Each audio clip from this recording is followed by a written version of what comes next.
Hello दोस्तों, स्वागत है आपका हमारे जिला दर्शन सीरीज में। आज हम बात करने वाले हैं एक नए जिले की जिसका नाम है सवाई माधोपुर। और ये कौन से नंबर का जिला है? 8वें नंबर का जिला है। तो देखिए, सबसे पहले हम बात करते हैं उसकी भाई स्थापना किसने की, इसकी उपनाम क्या क्या है। तो देखिए, उसका उपनाम क्या है? बाघों की नगरी या बाघों का घर कहा जाता है सवाई माधोपुर को। इसकी स्थापना किसने की? जैसा कि देखो, सवाई माधोपुर जिले के नाम में ये, तो सवाई माधो सिंह ने, किसने की? सवाई माधो सिंह ने इसकी स्थापना की। इस वजह से इसे क्या कहा जाता है? सवाई माधोपुर कहा जाता है। सवाई माधोपुर में एक सबसे प्रसिद्ध दुर्ग है जिसको आप भी जानते हैं, मैं भी जानता हूँ, रणथंभौर दुर्ग। देखिए, ये रणथंभौर दुर्ग रण और थंब नामक पहाड़ी पर स्थित है। जब आप आपकी कल्चर की क्लास चली रही है, उसमें आज आपने लेक्चर को पढ़ेंगे मेले के बारे में।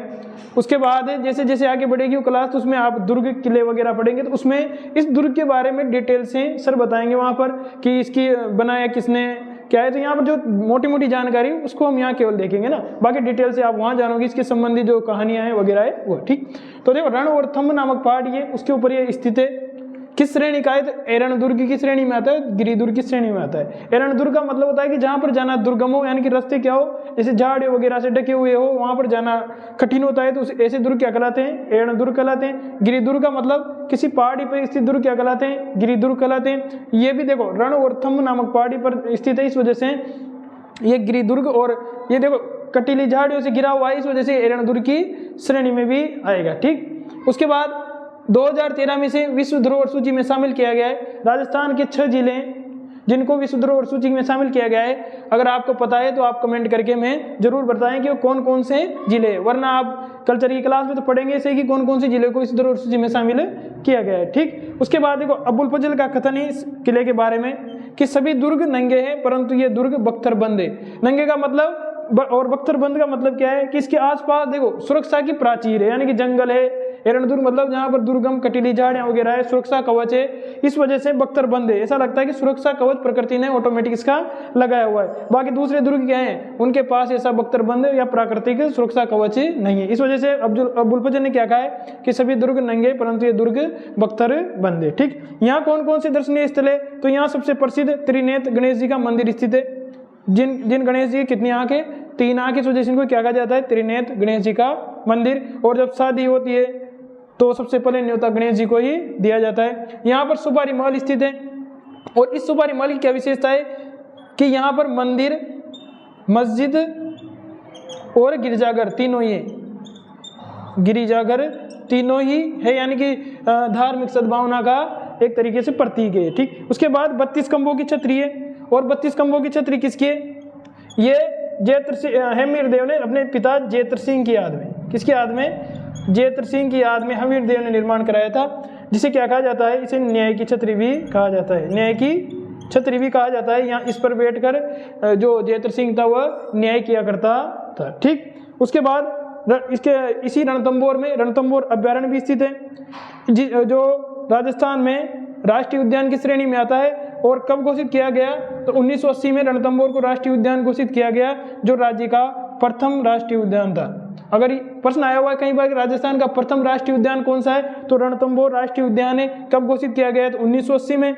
ठीक, उसके बाद यहाँ पर देखो, राज्य की पहली बाघ परियोजना चलाई गई यहाँ की, यानी कि राज्य में पहली बार बाघों को इस अभ्यारण्य में छोड़ा गया था। और कब छोड़ा गया था? 1973 में। और यही राज्य की सबसे छोटी बाघ परियोजना भी है। सबसे छोटी बाघ परियोजना भी यही है। पहली पूछे जब भी यही और सबसे छोटी पूछे जब भी यही, यानी कि सबसे बड़ी बाघ परियोजना भी, सबसे पहली बाघ परियोजना रणथंभौर और सबसे छोटी बाघ परियोजना भी रणथंभौर। कब चली? 1973 में। उसके बाद जो सवाई माधोपुर, इसमें एक और स्थान आता है, यह भी महत्वपूर्ण है, छौथ का बरवाड़ा, जहाँ पर छौथ माता का मेला लगता है। और अभी तुम्हारे कल्चर की क्लास में चली रहा है मेले, उसमें आपने पढ़ा होगा कि छौथ माता का मेला कब लगता है? कब लगता है छौथ माता का मेला? अभी निकल के गए माघ कृष्ण चतुर्थी को। माघ कृष्ण चतुर्थी, वैसे आ रहा माघ बाघ आएगा तो संकट आएगा, वैसे संकट चतुर्थी भी कहते हैं। ठीक, ये आपके चली रहा है, आराम से उस क्लास को देख सकते हैं आप। उसके बाद यहाँ पर एक और स्थान है घुसमेश्वर महादेव मंदिर। देखो, छौथ के बरवाड़े के बारे में एक और यहाँ पर एक महत्वपूर्ण चीज है कि यहाँ सीसा जस्ते की खान भी है। सीसा जस्ते की खान भी है, जिन्हें जुड़वा खनिज कहा जाता है।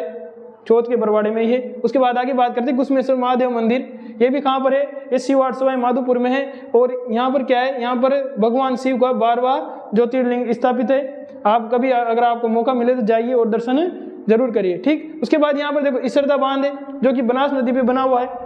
दूसरा एक मोरेल बांध है जो मोरेल नदी पे बना हुआ है। देखो राजस्थान में दो नदियां एक जैसी, जैसे मोरेल और मोरेन एक ही जैसी नाम की लगती है। देखो मोरेन तो माही की सहायक नदी है, जबकि मोरेल बनास की सहायक नदी है। तो इस बात को ध्यान रखें। मोरेल बांध कहाँ है, सवाई माधोपुर में मोरेल नदी पर। इसरदा बांध कहाँ है, सवाई माधोपुर में बनास नदी पर। उसके बाद सवाई माधोपुर का मोम का दाबू प्रसिद्ध है, ठीक। उसके बाद रामेश्वरम त्रिवेणी संगम, देखो रामेश्वरम त्रिवेणी संगम भी कहाँ पर है, सवाई माधोपुर में। और कौन कौन सी नदियों का त्रिवेणी संगम है, तो बनास, चंबल और सीप, इन 3 नदियों का यहाँ पर संगम है, बनास, चंबल और सीप का रामेश्वरम त्रिवेणी संगम, ठीक। उसके बाद यहाँ पर देखो एक और दुर्ग है, जैन दुर्ग, जिसे क्या कहा जाता है, रणथंभौर दुर्ग की कुंजी कहा जाता है। क्या कहा जाता है इसे, रणथंभौर दुर्ग की कुंजी। यानी कि अगर जैन दुर्ग को जीत लिया तो फिर रणथंभौर दुर्ग जीतना आसान हो जाए। कुंजी का मतलब होता है ना घर का जो ताला खोलते हैं, तो ताला खुल गया तो कमरे के अंदर आसानी से प्रवेश किया जा सकता है, दरवाजा आसानी से खोला जा सकता है। उसी तरीके से जैन दुर्ग को जीत लेने के बाद रणथंभौर दुर्ग आसानी से जीता जा सकता है।